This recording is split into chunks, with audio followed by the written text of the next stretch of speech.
வணக்கம். செல்வகுமாரின் விவசாய பணிகள், உப்பள பணிகள், பொது பணிகள் ஆய்வறிக்கை. அதிகாரப்பூர்வ வானிலை அறிக்கைக்கு இந்திய வானிலை ஆராய்ச்சித்துறை அறிக்கையை பார்க்கவும். 2026 ஜனவரி 19 திங்கட்கிழமை அதிகாலை ஆய்வறிக்கை. அறுவடை மற்றும் விதைப்பு மற்றும் இதர விவசாய பணிகளுக்கான ஆய்வறிக்கை. தற்பொழுது முதிர்ந்த நெல் தானியங்கள் பொங்கல் கொண்டாட்டம் காரணமாக அறுவடைக்கு இயந்திரம் கிடைக்காமலும் இயந்திரம் அருகில் இருந்தும் இயந்திர தொழிலாளர்கள் அறுவடை இயந்திரங்களை இயக்குவதற்கும் தாமதம் அடைந்து கொண்டிருக்கிறது. இந்த நிலையில வரக்கூடிய 24, 25, 26 தேதி 3 நாள் 72 மணி நேரம் மழை வாய்ப்பு இருக்கிறது.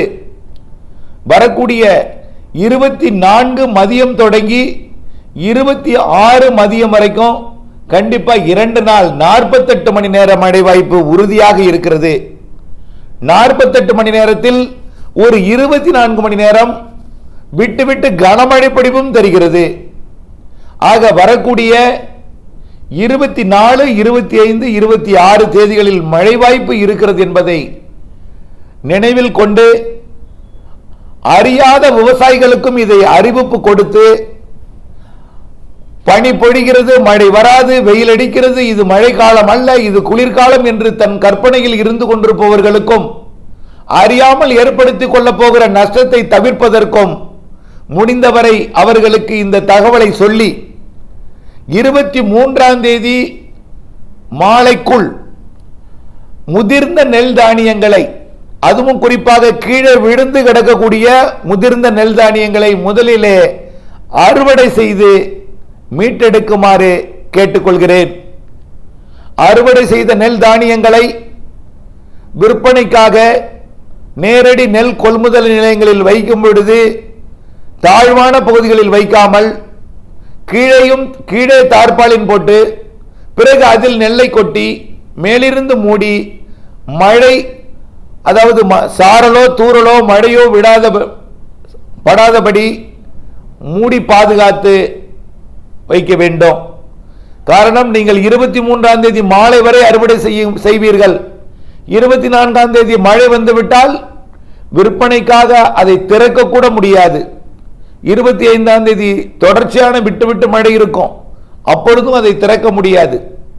ஆகவே 48 மணி நேரம் மழை வானிலை இருக்கிறது என்பதை மேலே அறிவிக்கப்பட்டுள்ள அறிக்கையில் இயக்கக்கூடிய வரைபடத்தின் மாதிரிகளை பார்த்தால் உங்களுக்கு புரியும் என்பதற்காகத்தான் அதை இணைத்திருக்கிறேன். ஆக விரைந்து அறுவடை செய்து விற்பனை செய்திடவும், தாமதம் ஏற்படும் பட்சத்தில் மூடி பாதுகாத்திடவும் அன்போடு கேட்டுக்கொள்கிறேன். அதேபோல விதைப்பு, நிலக்கடலை விதைப்பிற்கு ஏற்கனவே 10 நாள் இடைவெளி கிடைத்தது. ஆனால் பொங்கல் விடுமுறையில் பணியாளர்கள் இல்லாத காரணத்தினால் விதைக்க முடியவில்லை. கடந்த மழை அதிக ஈரம் கொடுத்ததனால் காய்ந்துதான் உழ வேண்டும், அதற்காக தாமதம் ஏற்பட்டது. இப்பொழுது இன்றைக்கு காலையில் நிலக்கடலை விதைக்கலாமா என்று நிறைய பேர் நேரடியாக வந்தும் கைபேசி அழைப்பின் மூலமாகவும் கேட்டுக்கொண்டிருக்கிறீர்கள். உங்களுக்கெல்லாம் சொல்வது ஒன்றே ஒன்று, 25ஆம் தேதி கண்டிப்பாக மழை இருக்கும், பெரும்பாலான மாவட்டங்களுக்கு இருக்கும். அதில் குறிப்பா டெல்டா மாவட்டங்களுக்கு கனமழை இருக்கு. 25ஆம் தேதி 24ஆம் தேதி தொடங்கும் மழை 25ஆம் தேதியை மையமாக வைத்து 26ஆம் தேதி மதியம் வரை தொடரக்கூடிய இந்த மழை கண்டிப்பாக நீர் தேங்கும் அளவிற்கு சில இடங்களில் இருக்கும். மேடான பகுதியாக இருந்தால் கூட தொடர்ச்சியாக கொடுக்கக்கூடிய 24 மணி நேரம் 48 மணி நேரம் மழை என்பது தொடர்ச்சியாக ஈரமாக இருந்தால் நிலக்கடலை முளைப்பு திறன் பாதிப்படையும். ஆகவே வரக்கூடிய 25ஆம் தேதிக்கு இன்னும் சரியாக 5 நாட்கள் தான் இருக்கிறது. நிலக்கடலை முளைப்பிற்கு 7 நாள் குறைந்தபட்சம் தேவை. இதனை நீங்கள் கவனத்தில் கொண்டு உங்கள் முடிவுக்கு நான் இதை விட்டுவிடுகிறேன். வானிலை ஆய்வறிக்கையை பொறுத்த வரைக்கும் 25 மழை தருகிறது, 24, 25, 26 இதில் 48 மணி நேரம் மழை இருக்கிறது. 48 மணி நேரம் விட்டு விட்டு பெய்தாலும் சில நேரங்களில் வலுத்த பலத்த மழையும் இருக்கிறது என்பதை தெரியப்படுத்துகிறேன். ஆக விதைப்பு பணியை திட்டமிட்டுக் கொள்ளுங்கள்.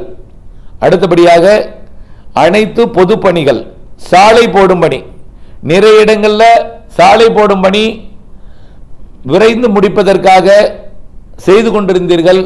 இருந்த போதிலும் வரக்கூடிய 3 நாள் மழை இருக்கும் பொழுது கண்டிப்பாக அந்த நாட்களிலே அனைத்து பணியையும் முடக்கும். இதன் காரணமாக 23க்குள் உங்கள் பணியை விரைந்து முடிக்க வேண்டும். அடுத்தது 27, 28 இடைவெளி கிடைக்கும், அந்த நேரத்தில் விரைந்து முடிக்க வேண்டும். மீண்டும் 30, 31 மழை இருக்கிறது, மீண்டும் இடைவெளி கிடைக்கிறது. பிப்ரவரி 1லிருந்து 5 வரை, பிப்ரவரியில் மீண்டும் முதல் வாரத்தின் பிற்பகுதியில் மழை இருக்கிறது. ஆக இப்படி மழை இடையூறுகள் இருக்கும், இடைவெளியும் இருக்கும். இடைவெளியை துல்லியமாக திட்டமிட்டு மேற்கொண்டால் மட்டுமே விரைந்து நாம் பணியை முடிக்கலாம், அனைத்து பொது பணிகளுமே. அடுத்தபடியாக 23ஆம் தேதி ஏற்கனவே மழை என்று சொல்லியிருந்தோம், அது 24க்கு மாற்றி இருக்கிறோம். 23ஆம் தேதி சுப நிகழ்வுகள் மற்றும் பல்வேறு நிகழ்வுகள் இருப்பவர்கள் அச்சப்பட தேவையில்லை. ஆகவே 24, 25, 26 மழை வருகிறது என்பதை நினைவில் கொண்டு அறுவடை விதைப்பு பணிகளை திட்டமிட்டுக் கொள்ள அன்போடு கேட்டுக்கொள்கிறேன். அடுத்தபடியாக உப்பள பணிகள் கண்டிப்பாக வரக்கூடிய 24, 25, 26 48 மணி நேரம், மொத்தம் 3 நாள் சொல்லியிருக்கேன், 72 மணி நேரம். இதுல 48 மணி நேரம், அதிலும் குறிப்பாக ஒரு 24 மணி நேரம் கனமழை இருக்கிறது. அதாவது விட்டு விட்டு பெய்தாலும் பெய்யும் நேரத்தில் சற்று கனமாக இருக்கும்.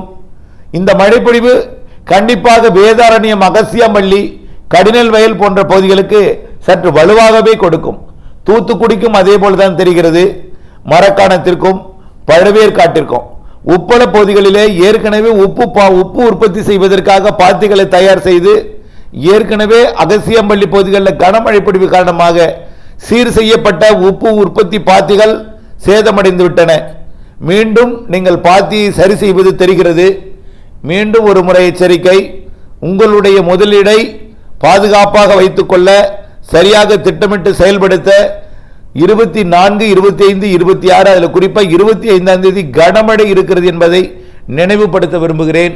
தூத்துக்குடிக்கும் மரக்காணத்திற்கும் பழவேற்காட்டிற்கும் அதிராமப்பட்டினம் மற்றும் மணமேல்குடி, கட்டுமாவடி உள்ளிட்ட உப்பு உற்பத்தி பகுதிகளுக்கும் இது பொருந்தும் என்பதை தெரியப்படுத்த விரும்புகிறேன். தொடர்ந்து வானிலை ஆய்வறை கூட இணைந்திருங்கள். மேலும் ஒரு மழை இந்த மாத இறுதி 30, 31ஆம் தேதியும் இருக்கிறது. மார்ச், ஏப்ரல், மேயிலும் மழை இருக்கிறது. ஆகவே இடையிடையே நீங்கள் சரி செய்தாலும் மீண்டும் மழை பொழிவுகள் வந்து உங்களுடைய உப்பு உற்பத்தி பாத்திகளுக்கு இடையூறு கொடுக்கத்தான் செய்யும். ஆகவே சரி செய்து அது சேதப்படுத்தினாலும் சரி செய்து உப்பு உற்பத்தியை வாய்ப்பு கிடைக்கும் போது செய்கிறேன் என்றால் செய்யலாம். ஆனால் மழை வாய்ப்புகள் கோடையில் கூடுதலாகத்தான் இருக்கிறது. இடைவெளி கொடுத்து மாதத்திற்கு 2 மழை பொழிவுகளாவது குறைந்தபட்சம் இருக்கும் என்று எதிர்பார்க்கப்படுகிறது. இதில் ஏப்ரல், மேயில் வலுவான மழையும் தெரிகிறது என்பதையும் தெரியப்படுத்த விரும்புகிறேன். தொடர்ந்து வானிலை ஆய்வறை கூட இணைந்திருந்து வானிலையிலிருந்து விவசாயம் செய்திடவும், வானிலையிலிருந்து பிற பணி பொதுப்பணிகள் செய்திடவும் அன்போடு கேட்டுக்கொள்கிறேன். நன்றி.